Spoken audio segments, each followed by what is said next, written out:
हर हर महादेव महाराज। आप सभी लोग जानते हो कि कार्तिक मास प्रारंभ हो गया है और ये जो 14 अक्टूबर 2025 यानी कि मंगलवार का दिन पड़ रहा है। इस दिन इस पवित्र कार्तिक मास की कृष्ण पक्ष की अष्टमी तिथि पड़ रही है और विशेष मंगलवार का दिन भी है। मतलब ये कार्तिक मास का मंगलवार की अष्टमी है। आप सभी को पता है कि कार्तिक मास का कितना बड़ा महत्व होता है और मंगलवार की अष्टमी का तो सबसे बड़ा महत्व है। इस दिन किया जाने वाला ये एकमात्र उपाय आपके भाग्य को बदल सकता है। मात्र 3 तुलसी पत्ते, एक आटे का हल्दी दीपक वाला उपाय। विशेषकर मेरी माता बहनों से निवेदन है कि मंगलवार की अष्टमी पड़ रही है 14 अक्टूबर, इस कार्तिक माह के मंगलवार की अष्टमी। शिव महापुराण की कथा से हमने आपको कई बार बताया है कि अगर कभी मौका जाए और कार्तिक माह के मंगलवार की अष्टमी तिथि पड़ जाए तो इस दिन किया जाने वाला छोटा उपाय आपके जीवन की रेखा को बदल सकता है। आपके जीवन में दुख कष्ट चल रहे हैं, धन संपदा में कमी है, लक्ष्मी घर में आती तो है लेकिन टिक नहीं पाती है, तनाव है, घर में लड़ाई झगड़े होते हैं, तो इस दिन आपको इस मात्र 3 तुलसी पत्ते, एक आटे का हल्दी दीपक वाला उपाय को अवश्य करना चाहिए। आप सभी को पता है कि कार्तिक माह में दीपक प्रज्वलित करना यानी भाग्य को चमकने वाली बात। जिस प्रकार हम दीपावली धनतेरस पर आटे के दीपक प्रज्वलित करते हैं, उसी प्रकार से 14 अक्टूबर मंगलवार की अष्टमी वाले दिन इस उपाय को करना है। तो महाराज, आज की यह शिव महापुराण की कथा से इस पवित्र कार्तिक माह की मंगलवार की अष्टमी के दिन किया जाने वाला यह एक उपाय आपके घर में माता लक्ष्मी का स्थायी वास करेगा, धन धान्य में वृद्धि होगी और घर में सुख और शांति होगी। तो 14 अक्टूबर यानी कि मंगलवार वाले दिन मेरी माता बहनों से निवेदन है कि यदि आप इस कथा को, इस वीडियो को आप जहां पर भी देख रहे हो, फेसबुक यूट्यूब पर इसे अंतिम तक देखें, क्योंकि यह सीहोर वाला महाराज अपनी बहनों से निवेदन कर रहा है कि कार्तिक माह की अष्टमी 14 अक्टूबर मंगलवार वाले दिन आपको इस उपाय को अवश्य करना है। देखिए, यदि आपके जीवन में बहुत समस्या चल रही है और आपको पता भी नहीं चलता है, शायद आपके घर में लक्ष्मी दोष हो, इसलिए आपको इस अष्टमी तिथि वाले दिन इस उपाय को अवश्य करना है। मात्र 3 तुलसी पत्ते, एक आटे का हल्दी दीपक वाला उपाय करना है। स्वयं माता लक्ष्मी आपके घर में सदैव के लिए विराजमान हो जाएगी, सारे पाप नष्ट होंगे। केवल कार्तिक माह की मंगलवार की अष्टमी तिथि वाले दिन ये छोटे से उपाय को कर लेना। देखिए, यदि पूरा साल निकल गया हो लेकिन आपने इस मात्र 3 तुलसी पत्ते, एक आटे का हल्दी दीपक वाला उपाय को नहीं किया और जीवन में अभी भी बहुत समस्या है, तो 14 अक्टूबर मंगलवार अष्टमी तिथि वाले दिन आपको इस उपाय को अवश्य करना है। कई सारे लोगों को तो पता भी नहीं होता है कि उनके जीवन में जो समस्या आ रही है वह किस कारण आ रही है, मतलब इसका मुख्य कारण भी नहीं पता है और हमेशा परेशान होते रहते हैं। और आप सभी को पता है कि कार्तिक माह का सबसे बड़ा यदि कोई सा उपाय है तो वो मात्र 3 तुलसी पत्ते, एक आटे का हल्दी दीपक वाला उपाय। तो महाराज, इस कार्तिक माह के इस कृष्ण पक्ष की अष्टमी तिथि का सबसे बड़ा महत्व होता है। और आपको देखिए महाराज, हमारे हिंदू धर्म में कार्तिक मास को सबसे पवित्र मास कहा जाता है। कार्तिक माह में दीपों का सबसे बड़ा महत्व माना जाता है। कहा जाता है जिस प्रकार हर घर की महिला अपने घर कार्तिक माह में दीपों का प्रज्वलित करती है, उसी प्रकार से उनके जीवन में चल रही समस्या भी समाप्त होती है। तो ये जो 14 अक्टूबर मंगलवार का दिन पड़ रहा है, इस दिन हमें इस विशेष उपाय को भी करना है और साथ में दीपक भी प्रज्वलित करना है। कार्तिक माह मंगलवार की अष्टमी तिथि, इस शिव महापुराण की कथा में हम आपके संपूर्ण बातें बताने वाले हैं। आपको मंगलवार इस अष्टमी तिथि वाले दिन इस छोटे से उपाय को कर लेते हैं शिव मंदिर में अपने घर या फिर अपने घर माता तुलसी कुंड में। तो जो मनोकामना बड़े बड़े पूजा पाठ, बड़े बड़े उपाय से पूर्ण नहीं होती, वह केवल इस तरह कार्तिक माह की अष्टमी तिथि मंगलवार वाले दिन इस छोटे से उपाय को करने से पूर्ण हो जाती है। और ऐसे मौके बार बार नहीं मिलते। मेरी कई सारी माताएं बहनें पूजा पाठ करती हैं, रोज शिव मंदिर जाती है, शंकर को जल समर्पित करती है, फिर भी उनके जीवन से समस्या समाप्त नहीं होती है। तो उनसे विशेष कर निवेदन है कार्तिक माह मंगलवार की अष्टमी, आपके घर का कोई भी एक व्यक्ति इस दिन इस मात्र 3 तुलसी पत्ते, एक आटे का हल्दी दीपक वाला उपाय को करेगा तो जो भी पूरे घर परिवार में समस्या चल रही है वह सारी समाप्त होती है। भक्तों, शिव महापुराण की कथा में बताया गया है कि कार्तिक माह अष्टमी तिथि का सबसे बड़ा विशेष महत्व होता है।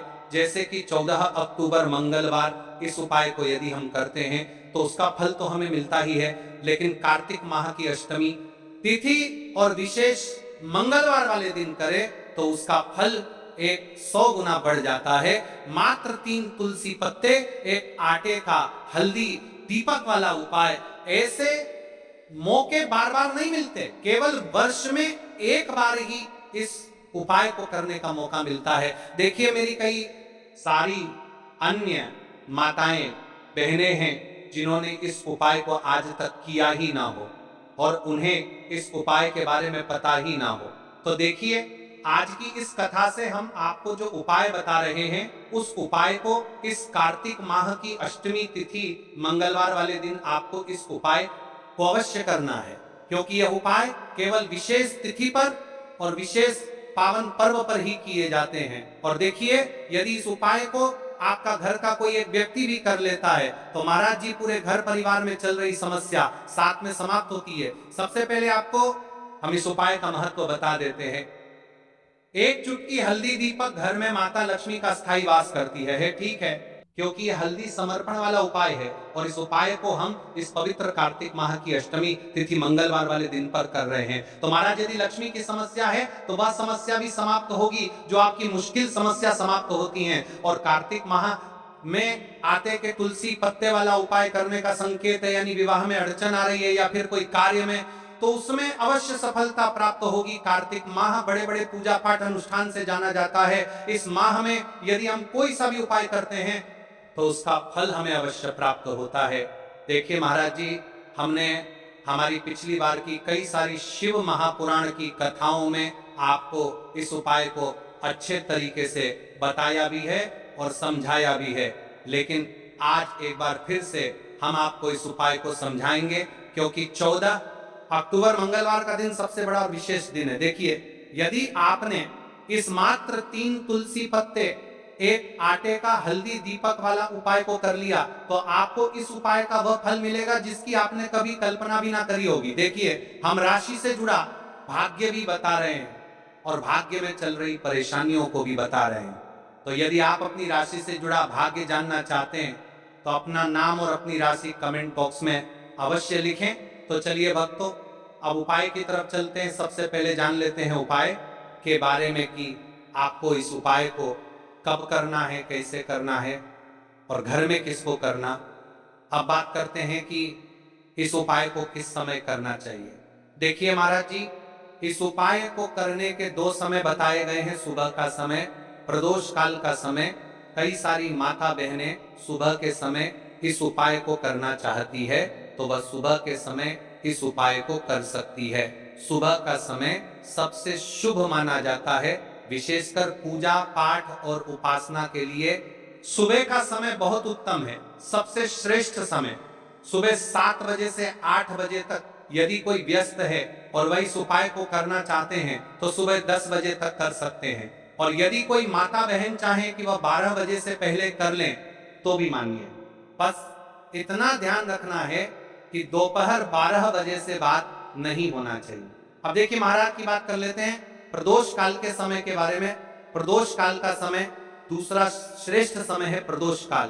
प्रदोष काल का अर्थ है संध्या के समय का वह विशेष मुहूर्त, सबसे श्रेष्ठ समय। शाम 5 बजे से 6 बजे तक यदि इस समय न हो पाए तो रात 8 बजे तक कर सकते हैं, लेकिन याद रखिए 8 बजे के बाद ये उपाय न करें। अब कई सारे लोग कमेंट करके हमसे इस समय पूछने लगते हैं कि महाराज जी आप ही बता दीजिए सबसे उत्तम समय कौन सा है, कौन सा समय चुने।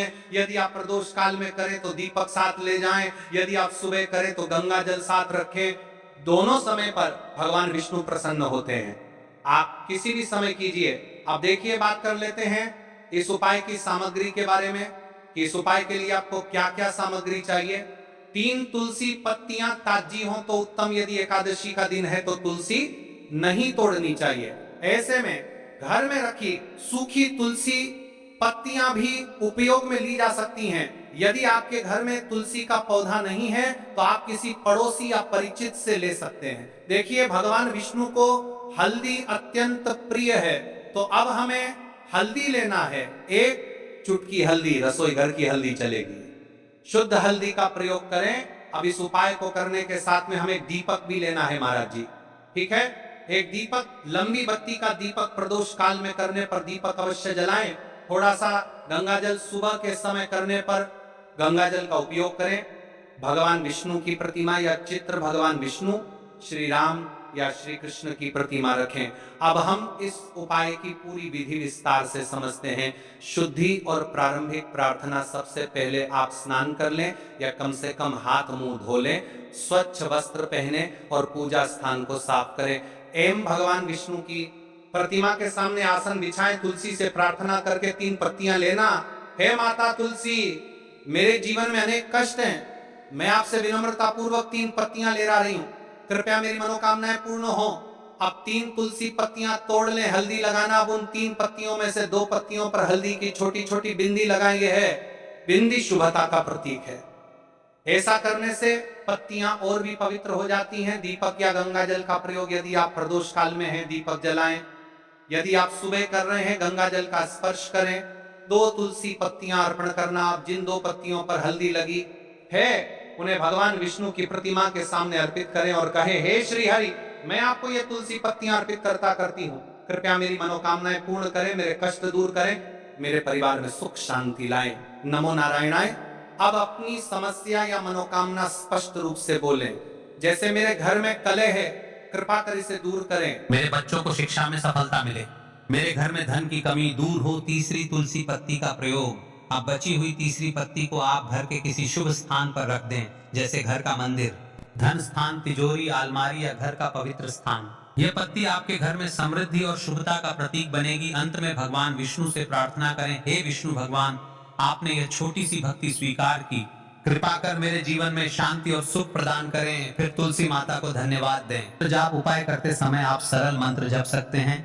AUM नमो नारायणाय 11 बार या AUM श्री विष्णवे नमः 21 बार उपाय करने के बाद का फल अब देखिए महाराज जी। महाराज, इस उपाय का फल क्या होता है? घर में शांति बनी रहती है, धन की वृद्धि और आर्थिक स्थिरता आती है, मनोकामनाएं धीरे धीरे पूर्ण होती हैं, परिवार में प्रेम और सौहार्द बढ़ता है, रोग और बाधाएं दूर होती हैं। तो भाइयों और माताओं, यह था 3 तुलसी पत्तियों और हल्दी का उपाय। यह उपाय छोटा है, सरल है, लेकिन इसमें अपार शक्ति छुपी हुई है। श्रद्धा और विश्वास से इसे करें, विष्णु और तुलसी माता अवश्य प्रसन्न होंगे। 5 आटे के दीपक के बारे में, 5 आटे के शुद्ध दीपक, 5 आटे के दीपक। ये दीपक साधारण गेहूं के आटे से बनाए जाएंगे। दीपक बनाते समय इसमें ना नमक मिलाना है, ना हल्दी, आटे से बस सादा शुद्ध दीपक बनाना है। हर दीपक में गोल बत्ती की रुई का प्रयोग करना है। तेल इतना भरें कि दीपक पूरे उपाय के समय तक प्रज्वलित रहे। तेल आप सरसों या तिल का ले सकते हैं। ये दोनों ही भगवान शिव और देवी देवताओं को प्रिय है। कई सारे लोगों के मन में यहाँ भी रहता है, तो देखिए इन उपायों को तो करना ही है। बाकी यदि कोई अन्य सामग्री लेकर जाना चाहते तो वह भी लेकर की जा सकता है। यदि आप सुबह के समय इस उपाय को करोगे तो आपको सबसे पहले एक शुद्ध 1 लोटा जल अवश्य लेकर जाना है। सबसे पहले महादेव की शिवलिंग पर आपको 1 लोटा जल समर्पित करना है, क्योंकि सुबह का समय है, इसलिए शिव जी की शिवलिंग पर जल चढ़ेगा। उसके पश्चात हमें इस उपाय को करना है। अब जैसे कि कोई अन्य सामग्री लेकर के जाना चाहते, पुष्प, चंदन या धूप अगर आप साथ ले जाना चाहें तो और भी उत्तम, पर याद रहे यह सिर्फ अन्य सामग्री है। मुख्य सामग्री सिर्फ 7 चावल, 5 आटे के दीपक। तो अब देखिए महाराज जी, हम सबसे पहले बात कर लेते हैं 5 आटे के दीपक बनाने की विधि, यानी कि आपको क्या क्या सामग्री मिलनी है और क्या नहीं मिलनी है। कई सारे लोग गलत तरीके से भी बनाते हैं। तो देखिए, अब सबसे पहले गेहूं के आटे को एक साफ बर्तन में लीजिए, इसमें पानी डालकर हल्का सा रह लीजिए। ध्यान, बहुत सख्त भी ना हो और बहुत ढीला भी ना हो। अब इससे 5 छोटे दीपक बनाए। दीपक बनाने का भाव होना चाहिए, हे प्रभु, ये दीपक मेरे जीवन के अंधकार को मिटाने के लिए हैं। हर दीपक के बीच में जगह बनाइए ताकि उसमें रुई की बत्ती रखी जा सके। अब रुई से 5 गोल बत्तियां बनाइए। दीपकों में बत्तियां रखकर उन्हें तेल से भर दीजिए। तेल इतना होना चाहिए कि जब तक आप पूरा उपाय कर लें दीपक जलते रहे, ध्यान रहे दीपक टूटे नहीं और बराबर आकार के हों। को एक को थाली या पत्तल में रखकर पूजा सामग्री के साथ मंदिर ले जाइए। विशेष ध्यान दें, आटे के दीपक बनाते समय हल्दी या नमक का प्रयोग बिल्कुल न करें। दीपक बनाते समय मन में शिव जी का नाम लें, ओम नमः शिवाय का जप करते रहें। ये दीपक ही इस उपाय की आत्मा है, क्योंकि इन्हीं से आपकी मनोकामनाएं पूर्ण होंगी। अब देखिए महाराज जी, हम बात कर लेते हैं एक निश्चित समय के बारे में, यानी कि आपको सुबह के समय उपाय करना है या प्रदोष काल के समय। अन्य माता बहनें रहती हैं जो सुबह के समय उपाय करना चाहती है, लेकिन उनके पास समय नहीं रहता है, तो मैं प्रदोष काल के समय भी कर सकती है। अब चलिए, जैसे ही हमारी पूजा की सामग्री तैयार हो जाती है, अब हम उपाय करने के लिए तैयार है। अब हमें शिव मंदिर में जाकर के इस उपाय को करना है। तो देखिए, सबसे पहले मंदिर की चौखट पर माथा टेकें और विनम्र भाव से प्रवेश करें। मन में संकल्प लें, हे शिव शंकर, मैं अपनी श्रद्धा और भक्ति के साथ ये उपाय करने आया, मनोकामनाएं पूर्ण करें और मुझे आपके चरणों में स्थायी भक्ति प्रदान करें।